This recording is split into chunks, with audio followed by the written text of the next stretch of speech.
একটা মোবাইল থাকলেই college varsity করা যায়, কিন্তু কলেজ ভার্সিটির ছোট্ট ভাইদের খবরটা নিয়ে দেখেন, যেমনি রাতের 10টা বেজে যায় এরা লেখাপড়ার টেবিলের ভিতরে নাই, ঘরের মধ্যে ঢুকে গেছে। মনে মনে ভেবেছেন ছেলে আমার সভ্য ভদ্র সম্ভ্রান্ত সোনার ছেলে হয়ে গেছে। না না, 12টার সময় একবার খালি আওয়াজ দিয়ে দেখেন, এক আওয়াজেই আপনাকে সহযোগিতা করছে, মানে সাড়া দিতেছে। তার মানে জানালা দরজা বন্ধ করে ল্যাপের ভিতরে গোপনীয়তা সহকারে তখনও ঘোষাঘুষি করে। কথা বলুন ঠিক কিনা?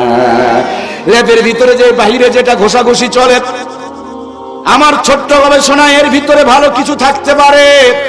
আর ল্যাপের ভিতরে ঢুকিয়া জানালা দরজা বন্ধ করে কানের ভিতরে শয়তানের নিঙ্গুর ইয়ারফোন ঢুকায়া যেটা ল্যাপের ভিতরে ঘোষাঘুষি করে, আমার 90% ধারণা এর ভিতরে ভাইরাস আর নোংরাপনা বেহায়াপনা বিরাজ করে। কথা বলুন ঠিক কিনা?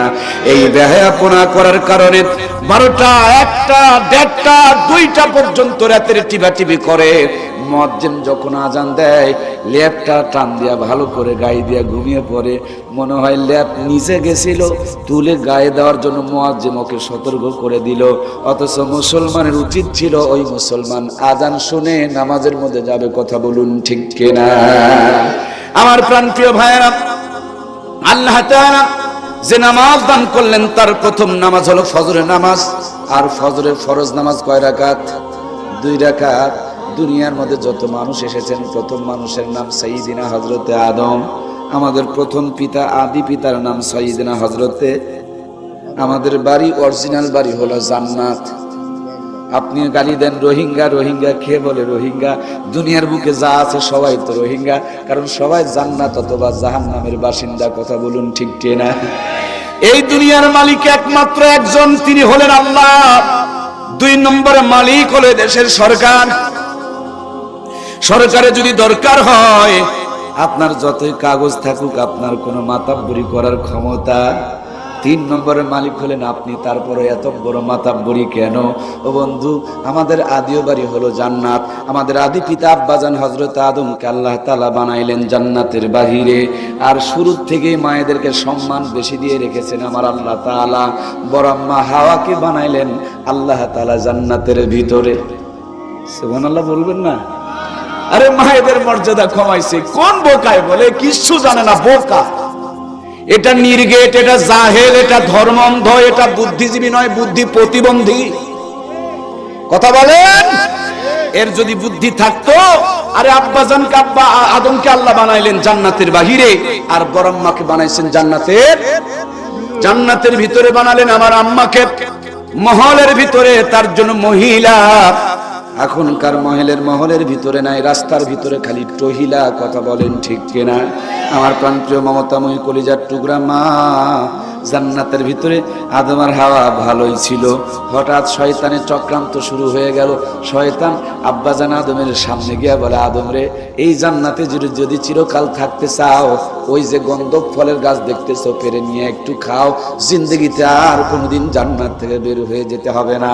আব্বাজান আদম চিন্তা করেন, আল্লাহ নিষেধ করলো আর এই বেটা আমাকে খাওয়ার বললো। আল্লাহর হুকুমের বিরুদ্ধে যেটা বলে এটাই শয়তান, কোন যুক্তি দলিলের দরকার হয়? আল্লাহ বলেছে হালাল খাও, যারা আমাদের হারাম খাওয়াতে চায় এরাও শয়তানের ভাই। কথা বলেন? এই দুনিয়াতে শয়তান 2 প্রকার। কুরআনুল কারীমের ভিতরে আল্লাহ রাব্বুল আলামিন সূরা নাসের মধ্যে বলে দিয়েছেন, মিনাল জিন্নাতি ওয়ান নাস। শয়তান জিনের মধ্যে আছে, শয়তান মানুষের মধ্যে আছে। শয়তান মানুষরূপী শয়তান তারা মানুষকে হারাম খাওয়াতে চায় যারা। কথা বলুন ঠিক কিনা? সুদের ব্যবসা করে, ঘুষের ব্যবসা করে, দুর্নীতির ব্যবসা করে, হালাল বেতন পায়, তারপরে পেটের মুড়িটা ভর্তি হয় না। টেবিলের নিচের দিক দিয়ে খায়, ডান দিক দিয়ে খায়, বাম দিক দিয়ে খায়, উপরেরটা খায়, নিচেরটা খায়, এরকম খাইওয়ালা মানুষকে আমাদের দেশে আছে না নাই? নেতা যদি হয় তবু নাটোরের কোন নেতা নয়, আমাদের নওগাঁর কথা বলছি রে ভাই। এরা রডও খায়, সিমেন্টও খায়, ইটও খায়, বালুও খায়, খোয়াও খায়, পাথরও খায়, টিনও খায়, খায়। দেশ খাইয়া হজম করতে পারে না, এখন বিদেশে রেখে আসে। এরকম নেতাকে আছে না নাই? সরকারে যদি একটা টয়লেট পায়, টয়লেট মানে বাথরুম, পায়খানা, নওগাঁর নেতারা সারে না। আপনাদের খবর কি? এদিকেও খায়। লা হাওলা ওয়ালা কুওয়াতা ইল্লা বিল্লাহ। এই হারাম খায়, তার জন্য এরা কোরআনের কথাগুলো বরদাস্ত করতে পারে না। কথা বলুন ঠিক কিনা? যারা হারাম খায় তাদেরকে আমি বলছি, হালাল খোরকে কিন্তু আমি বলি নাই। তুমি যদি হালাল খোরের বাচ্চা হয়ে থাকো, খবরদার কথার মধ্যে একটু তুমি ডানে বামে আঁচ লাগানোর চেষ্টা করবে না। আর হারাম খোর যদি হও, অবশ্যই তোমার জ্বলবে, কারণ তোমার ভিতরে ওই রোগ আছে। আমার প্রাণপ্রিয় ভাইয়েরা, হালালের ভিতরে বরকত রেখেছেন আল্লাহ, হারামের ভিতরে গজব দিয়েছেন কে?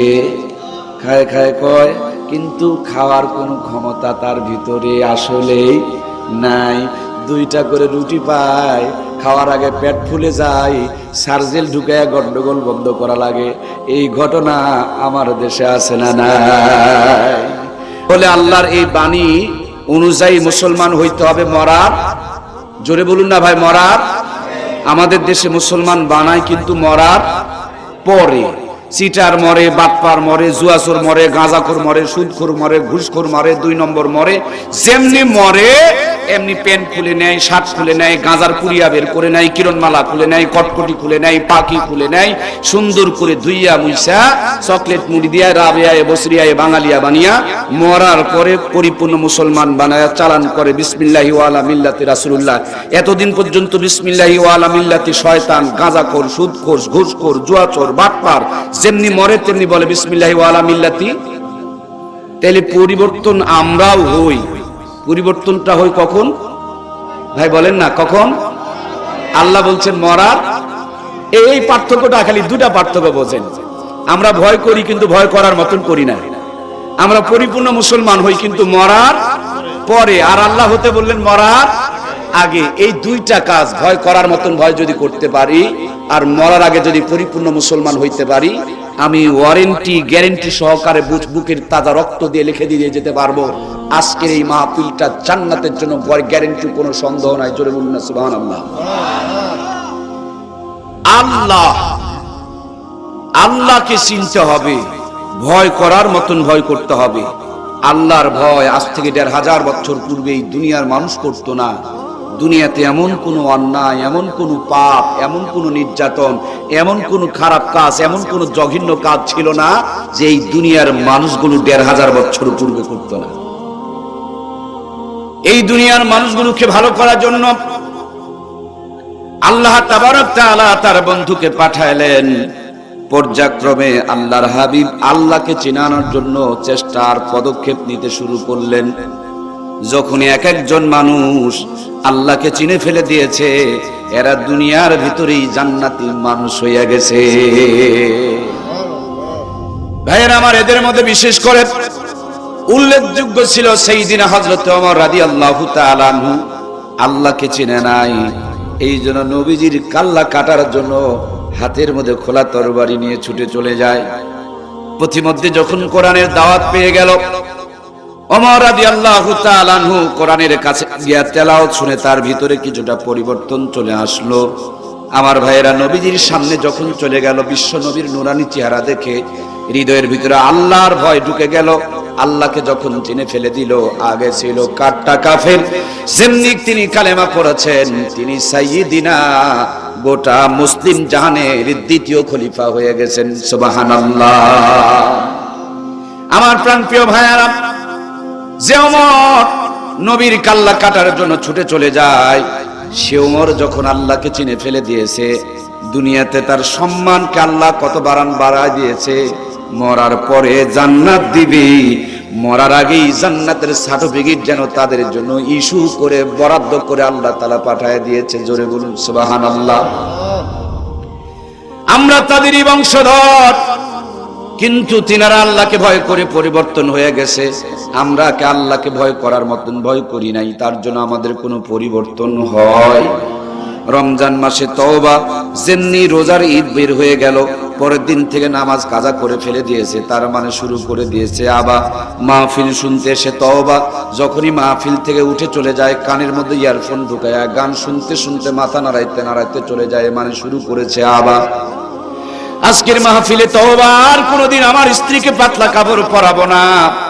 যেমনি পরের দিন কোনো মেলায় যাওয়া শুরু করে দেয়, দুনিয়ার যত পাতলা কাপড় তারা যেন আমদানি করতে শুরু করে। কথা বলুন ঠিক কিনা? কিন্তু আল্লাহকে ভয় করেছে হযরত ওমর, ভয় করার মতন ভয় করেছে। যখন থেকে তিনি মুসলমান হয়ে গেছে, আল্লাহ তাআলা ঈমানের এমন এক পাওয়ার, ঈমানের এক এমন শক্তি পেয়ে গেছে। হযরত ওমরের নেতৃত্বে প্রকাশ্য আযান দেওয়ার ব্যবস্থা চালু হয়ে গেছে। ইসলামের জন্য বহুত খেদমত করে গেছে। বিশ্বনবী বিদায় নিয়ে চলে গেছেন মসজিদে নববীতে, সাইয়্যিদিনা হযরত ওমর বসা। হঠাৎ করে নববীর ভিতরে যেন ভূমিকম্প শুরু হয়ে গেছে। থরথর করে আল্লাহর হাবিবের যেন রওজাটা কাঁপতেছে। নবীজির সাহাবী হযরত ওমর উঠে দাঁড়িয়ে গেলেন। হাতে তার লাঠি ছিল, লাঠি দিয়ে ধমক দে বলে, মদিনার মাটি, তোমার বুকে বিশ্বনবী ঘুমিয়ে আছে আর তুমি কাঁপাকাঁপি করো, তোমার কি শরম লজ্জা লাগে না? ইমাম গাজ্জালি তিনার কিতাবে বর্ণনা করেছেন, হযরত ওমর লাঠি দিয়ে ধমক মেরেছে। ওই মদিনার ভূমিকম্প ওমর রাদিয়াল্লাহু তাআলা আনহুর ধমকের সঙ্গে সঙ্গে বন্ধ হয়ে গেছে। আমরা কাদের বংশধর যারা ধমক মারলে ভূমিকম্প বন্ধ হয়ে যায়? আজকে সেই মুসলমানের ভিতরে আল্লাহর ভয় পরিপূর্ণ নাই, এই জন্য গোটা দুনিয়াতে কাফের বেঈমানের হাতে মার খায়। কথা বলুন ঠিক কিনা? যে মুসলমান ধমক দিলে ভূমিকম্প বন্ধ করতে পারে, সেই মুসলমান কেন আজকে কাফের বেঈমান ইহুদি খ্রিস্টানের হাতে মার খাবে? তার মানে আসল জায়গাতে আমাদের সমস্যা আছে না নাই? আমার ভাইয়েরা, হযরত ওমর রাদিয়াল্লাহু তাআলা আনহুর জামানার আরো একটু জ্বলন্ত ঘটনা। মসজিদে নববীতে সাইয়্যিদিনা হযরত ওমর বসা। হঠাৎ করে যেন উহুদের পাদদেশ থেকে ভয়ঙ্কর শব্দ আসতেছে, ঘূর্ণিঝড়ের আওয়াজ আসতেছে।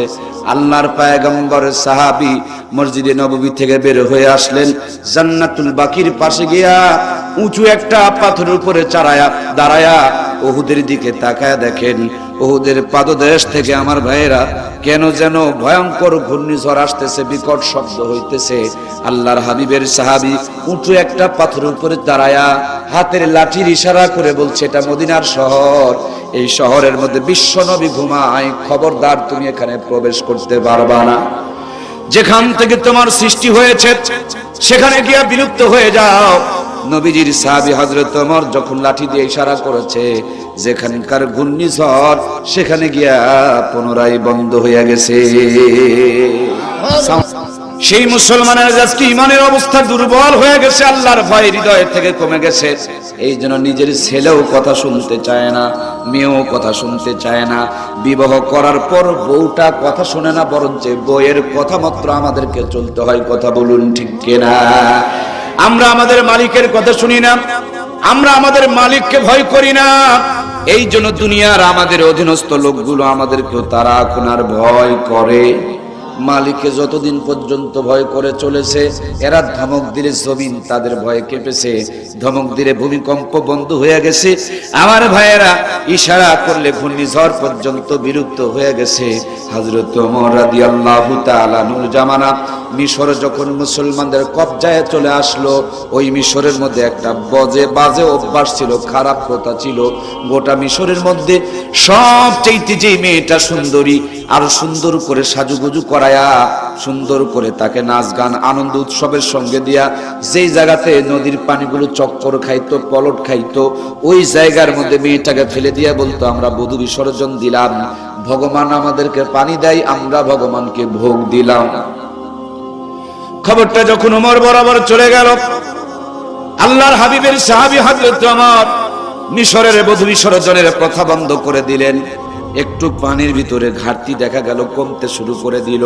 আর একদল গুজব রটনাকারী যেন গুজব রটাইতে শুরু করে দিল। আমার প্রাণের ভাইয়েরা, এই গুজব যখন হযরত ওমরকে জানানো হলো, আল্লাহর নবী সাহাবী হযরত ওমর হাতের মধ্যে এক খণ্ড চিঠি লিখলেন, মিশরের নীলনদ বরাবর চিঠি লিখলেন। শুক্রবারের দিন জুমার নামাজ পড়ে মিশরের গভর্নর হাতের মধ্যে সুন্দর করে চিঠিখানা নিয়ে হযরত ওমর রাদিয়াল্লাহু তাআলা আনহুর চিঠি যখন নীলনদের মধ্যে ছেড়ে দিচ্ছিলেন, মিশরের নীলনদে চিঠি পড়তে দেরি হচ্ছিল, মিশরের পানিগুলো উঠে সে হযরত ওমরের চিঠিকে গ্রহণ করেছে। আজ পর্যন্ত সমতল পানিগুলো প্রবাহমান রয়েছে। আমার ভাইয়েরা, আমরা তো তাদেরই বংশধর, আমরা তাদের উত্তরসূরি। আমরাও যদি ইমানের বল অর্জন করতে পারি, আল্লাহকে ভয় করার মতন করতে পারি, আমরাও যদি নামাজের সাথে সম্পর্ক কায়েম করতে পারি, আমরাও যদি কোরআন দিয়ে জীবন গঠন করতে পারি, আমরা যদি ইশারা করি, আমরা যদি আল্লাহর কাছে কোনো একটা দাবি তুলে ধরি, আমাদের দাবি তুলে ধরতে দেরি হবে, আল্লাহর পক্ষ থেকে সাহায্য আসতে দেরি লাগবে না।